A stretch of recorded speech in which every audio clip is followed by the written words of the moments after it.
there's this conflicted cultural force in Black publishing. And dovetailing with that, I'm really grateful that we have the founders in our show and tell segment, Lindsey and Nkrumah Farrar. And they are from Crown Magazine, and here it is. And it is I'll let them explain it, but here are some images. It's basically a magazine for Black women, and it's print, and it's really beautiful. And I actually learned about Lindsey when I saw an editorial she wrote, which I covered in Culture Class a couple weeks ago. And Lindsey, who's the editor-in-chief of Crown, contextualized, the importance of Black media, Black publishing.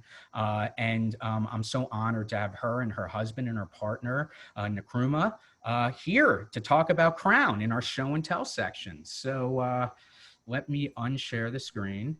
And Lindsey and Nkrumah, are you there? Yes. Hello. Hey. Hey, thanks, Brad. Thanks for having us. And very informative beginning of the day or of the class. That's what I kind of do. I'm trying to distill everything so people could just read Axios and watch Culture Class. Of course, there's so much there, and I have to go deeper. But in the sake of time, here we are. So, tell me about Crown. Yeah. So tell everybody here about Crown and the purpose for Crown, and what it is, the story. I'm just going to sit back and listen. And so is everybody else, clearly. Yeah, we're on mute. Co-founders of Crown Magazine. I'm the editor-in-chief, and Nkrumah is the chief creative. And we are on a mission to be the most beautiful and honest representation of Black women in the history of print. No small feat. We set the bar very high. Just print, not digitally. We are print first. So we started off with a little, as you know, I was right. Well, I have a couple. We have a literary journal, which is about 130 to 160 pages, and a mag, which is a little more bite-sized and digestible. And the editorial that you referenced is in this one. Yeah, show that in a sec. Well, I showed it. I would like you to talk about it in a second, but tell me more about Crown. So why did you create it? This was the end of 2014, and we had a conversation that was a very casual conversation. I was in New York, living in Brooklyn at the time, and Nkrumah was still on the West Coast, which is where we're both from, where we met, and just started having a conversation about really the prospect.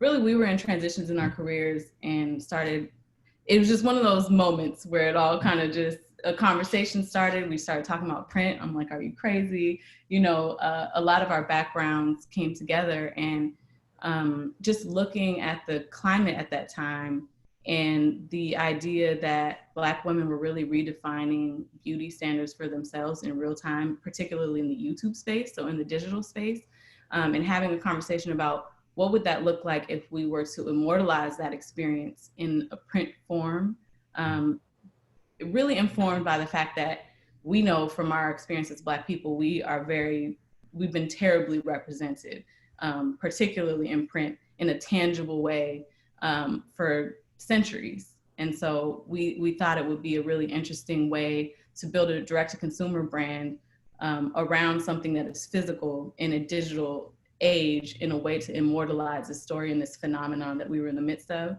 And, kind of fast forward, 6 years now, we see ourselves in a very interesting time, in a time with very heightened sensitivity to race relations, obviously, in a time where, there's now the Crown Act, where people are trying to legislate racism away and to make it legal or illegal to discriminate against people based on their hair. And so we really started the conversation around this psychographic conversation around natural hair, because so many women were taking this moment to say, no, I'm not going to wear a weave or chemically relax my hair, which puts chemicals straight into my scalp. I'm going to wear my hair natural. And so it was really, that was a big part of that YouTube phenomenon, was you're seeing these rituals that would normally be in like the intimacy of your home with your mom or your sister. Now they're broadcast across the globe. And so really formalizing that conversation. And it was also, you know, Crown was started in direct response to a need. There was a hole in the market, in the sense that Black women are amongst the most educated. Black women as a group are amongst the most educated in the country.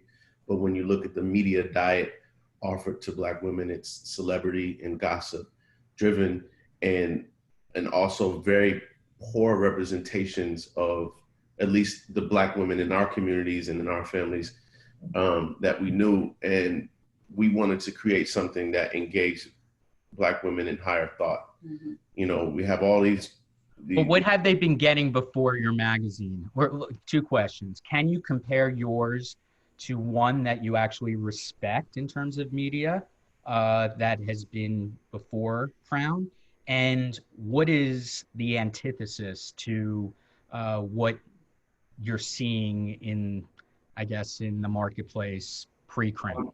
I mean, in general, Black women have been hypersexualized, and the representations that we've seen, particularly on TV, is just a mess. Like, it just does not represent. If you especially for an international audience looking at American media, the opinion that they would form, that you could form of Black people based on what is presented, you would perceive us as criminals, as sexual deviants, as uneducated, as poor, and it's ridiculous.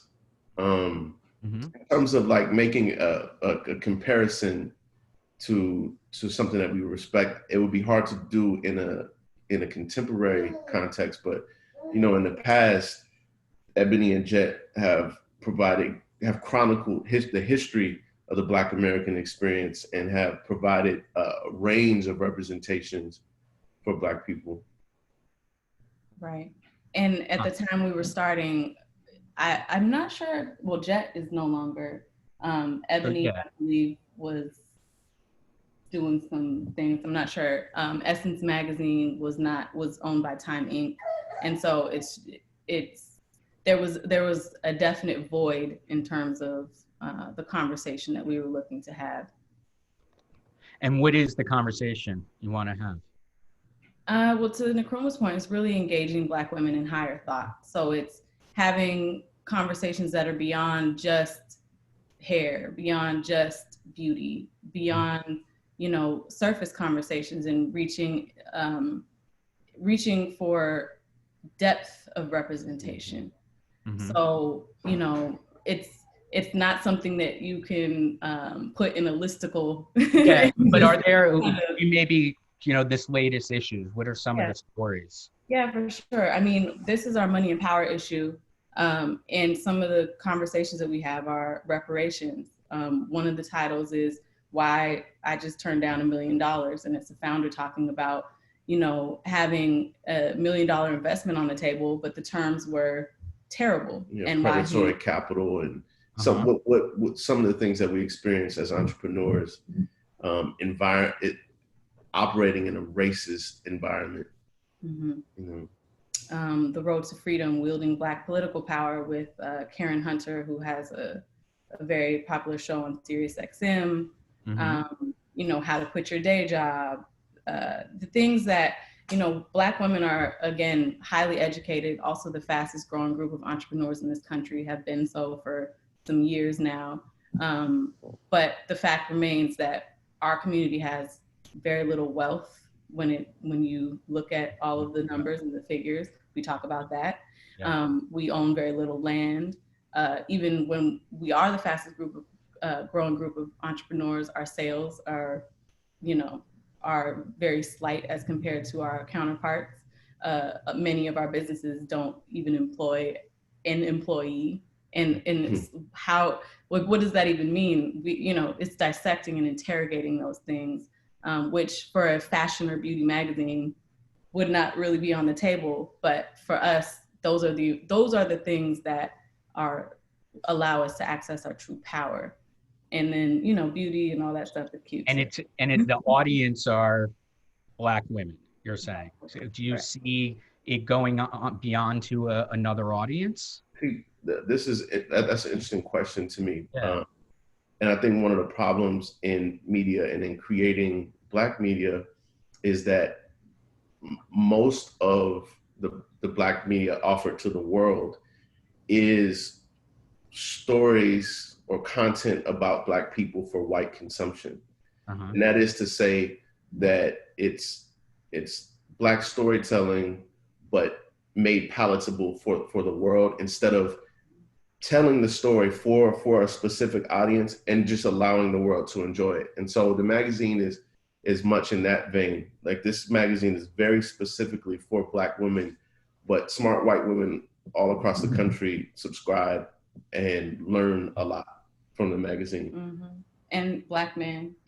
Right. But yeah, I mean, especially in these last several weeks, we've gotten an influx of interest and purchases from people outside of the target market, so to speak, but have been very thankful and have been very, just had very positive feedback. Like, I learned so much, because we're not trying to speak to or translate. It's we're speaking to ourselves. We're reflecting our experience and our reality. And if you are genuinely interested in understanding, I think it is a very it would be a very useful tool, mm-hmm. and a very important conversation, because it's really like, people are like, what can I do to help? How can I, it's this moment where it's hard to understand. And a lot of that is listen, But, what do you think about everything that is going on right now in corporate America? I mean, are we all doing enough? No. Right. Short, to put it frankly, no. I mean, I left. I felt forced out of corporate America. Yeah. The culture was not compatible. And I found much more success as an entrepreneur, as a lot of my contemporaries have, or have tried and are but they feel as though, man, I'm underpaid. It's a toxic work environment. I have to go to therapy just to make it through.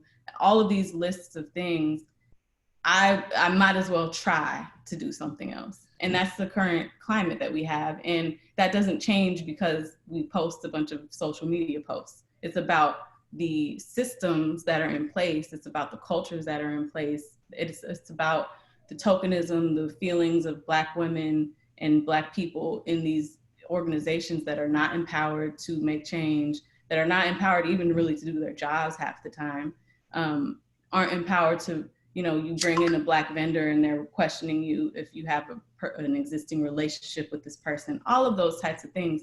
And those things don't change overnight. And it's interesting, like it's interesting how these conversations are framed, because they're not had from a position of, or in the context of equity.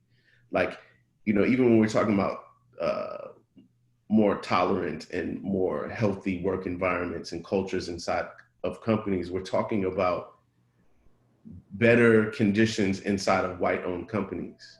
But the challenge is for white people in corporate to look around the room and say, hey, have I ever worked for a big company that was owned by a Black man? Have I ever worked under and directly reported to a Black CEO?